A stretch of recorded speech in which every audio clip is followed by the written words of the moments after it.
बच्चों, आज हम संस्कृत में 16 पाठ पढ़ने जा रहे हैं। तो 16 को संस्कृत में बोलते हैं षोडश। ठीक है, तो षोडश पाठ मतलब 16 पाठ। भोजस्य शिक्षा प्रियता, भोज की शिक्षा प्रियता। त्वा और लप्य प्रत्यय, यहाँ पर त्वा और लप्य प्रत्यय का प्रयोग किया गया है। अस्ति मध्य प्रदेश से मालवा क्षेत्रे धारा नाम नगरी। मध्य प्रदेश के मालवा क्षेत्र में धारा नाम की नगरी है। पूरा अश्य नगरीय शासक नृपति भोज आसीत। प्राचीन काल में इस नगरी का शासक राजा भोज था। नृपते आदेश आसीत यत्, राजा का आदेश था कि विप्रोपि यो भवेन मूर्ख स पुरात बहिरस्तु में कुंभकारो अपि यो विद्वान स तिष्ठतु पुरे मम। विप्र मतलब होता है ब्राह्मण, अभी मतलब भी, मतलब जो ब्राह्मण है, ठीक है, ब्राह्मण होते हुए भी यदि मूर्ख है, सपुरात बहिरस्तु में, तो वह मेरे पुर से मतलब मेरे नगर से बाहर चला जाए। कुंभकारो अपि यो विद्वान, और यदि कुंभकार है मतलब कुमार है, यदि कुमार है और वो क्या है, विद्वान है, सतिष्ठतु पुरे मम, तो वह मेरे नगर में ही रहे। भोजस्य शिक्षा प्रियता कारणे शिक्षिता जना एव धारा नगर्या वसति स्म। भोज की शिक्षा प्रियता के कारण शिक्षक लोग ही धारा नगरी में रहते थे। एकदा उद्यान मार्गे विहरन् भोज कमपि विप्रम अपश्यत्। एक दिन एक बार उद्यान मार्ग में मतलब बगीचे के मार्ग में घूमते हुए भोज ने किसी विप्र मतलब ब्राह्मण को देखा। तस्य हस्ते चर्मयं कमंडलुं दृष्ट्वा स तं च अतिदरिद्रं ज्ञात्वा राजा अपृच्छत्।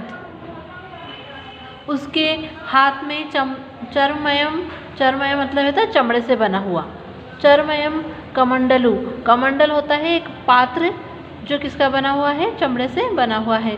उसको देख करके और उसको अत्यधिक गरीब जान करके राजा ने उससे पूछा, विप्र मतलब ब्राह्मण, चर्म पात्रम किमर्थम हस्ते वसी, चमड़े का पात्र किस लिए हाथ में ले रखा है।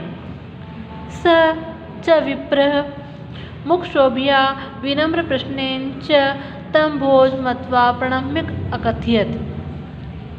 वह ब्राह्मण राजा की मुख की शोभा को देखकर और उनके विनम्र प्रश्न को सुनकर के उसने माना कि यह क्या है, राजा भोज हैं, और प्रणाम करते हुए बोला, देव संप्रति लोहस्य ताम्रस्य च अभाव जातः। आजकल लोहे और तांबे का अभाव हो गया है। अतः चर्मयं पात्रम वहामि, इसलिए चमड़े का पात्र ले रखा है। भोज पुनः अपृच्छत, भोज ने पुनः पूछा, मतलब राजा भोज ने दोबारा पूछा, विप्र कथम लोह ताम्रयो अभाव, मतलब ब्राह्मण लोहे और तांबे का अभाव किस तरह से हो गया है। तदा विप्र पद्यम पठति, तब विप्र जो होता है, ब्राह्मण जो होता है, वो पद्य पढ़ता है, मतलब पद्य के रूप में जवाब देता है। अस्य श्री भोज राजस्य द्वयमेव सुदुर्लभम, शत्रुणाम श्रृंखले लोहम ताम्र शासन पत्र के। इस श्री राजा भोज के राज्य में ये दोनों ही क्या हैं, दुर्लभ हैं। शत्रुणाम श्रृंखले लोह, मतलब जो लोहा है, लोहे का प्रयोग किसके लिए किया गया है, शत्रुओं को बांधने में किया गया है। मतलब जो राजा है, राजा भोज, उनके शत्रुओं को लोहे की श्रृंखला से बांध दिया गया है। इतने शत्रु हैं कि लोहा भी क्या हो गया है, कम हो गया है। और ताम्रम शासक पत्र के, और जो तांबा है वो शासन पत्र में प्रयोग किया जा रहा है।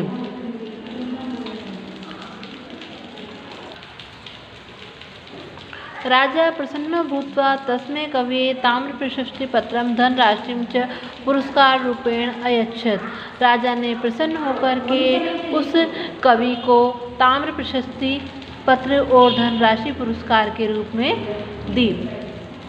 शिक्षितानां सम्मानकारणेन भोजस्य नाम अद्यापि भारते प्रसिद्ध।